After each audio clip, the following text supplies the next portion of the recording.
رويټر خبري ادارې د ریپورت مطابق د ایران لخوا په اسرائیل د برید وروسته په ایشیایي ونډو بازارونو کې یری خوري شوي او مارکیټونه په ښکته راغلي.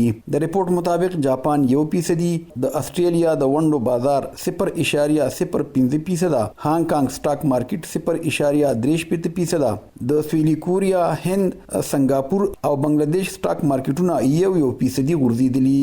اقتصادي پوهان وايي د دې زیات اثرات د میانځني ختیځ په هیوادونو شوي. Stock markets में हमने बहुत बड़ी गिरावट देखी, खासतौर पे मिडल ईस्ट की अगर बात करें तो सऊदी अरेबिया, यूएई और यमन की स्टॉक मार्केट बिल्कुल क्रैश कर गई है. साथ ही आज जब सुबह कारोबार का आगाज हुआ तो सेंसेक्स 900 पॉइंट से ज्यादा की कमी देखे.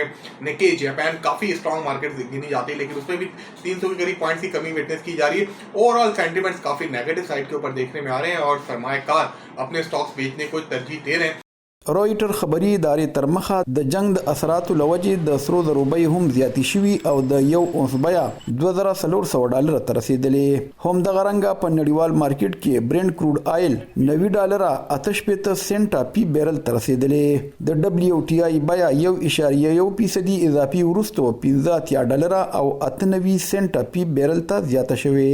اقتصادي پوهان وايي پاکستان هم د ضرورت زیاته برخه تیل د بهر هیوادونو څخه درآمد کوي او د دې اثرات به د پاکستان په اقتصاد او ګرانې پریوزي. چې زمونږه فارن ریزرவ்ز هم کم دي نو تیلو قیمتونه عالمي سطح باندې سیوا شي، زمونږه هغه کې ډالر ته زیات وزي بهر ته، او دویم دا چې کومه مهنګايي ده نو هغه کې د تیلو ډیر غټ اثر دی او د هغه په وجه سره زمون هغه کم زیاته مهنګايي ده، هغه کې نور هم اضافه وشي. نو د تیلو قیمتونو کې اضافه او د میډل ایست ټینشنز چې کوم دي نو په دې وجه سره د پاکستان په معیشت باندې ډیر منفي اثر پریوتی شي.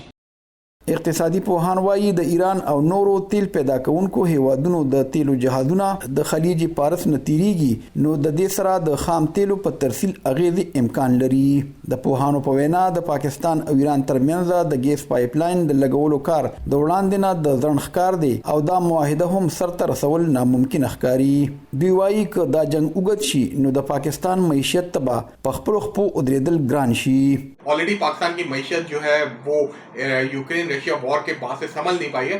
दूसरी तरफ हम देखते हैं कि इंटरनेशनली इसका इम्पैक्ट ऑयल प्राइसेस के ऊपर नजर आएगा, कुछ कमोडिटी प्राइसेस के ऊपर भी नजर आ सकता है. अगर ये जंग जितनी जल्द हो सके अगर ये सिमट जाए या कम हो जाए तो ना सिर्फ पाकिस्तान, एशिया बल्कि दुनिया भर की मैशतों के लिए बेहतर हो सकता है.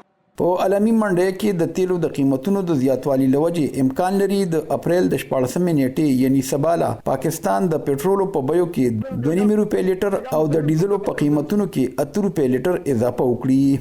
ریاض حسین، وایس اف امریکا، ډیوا، مردان.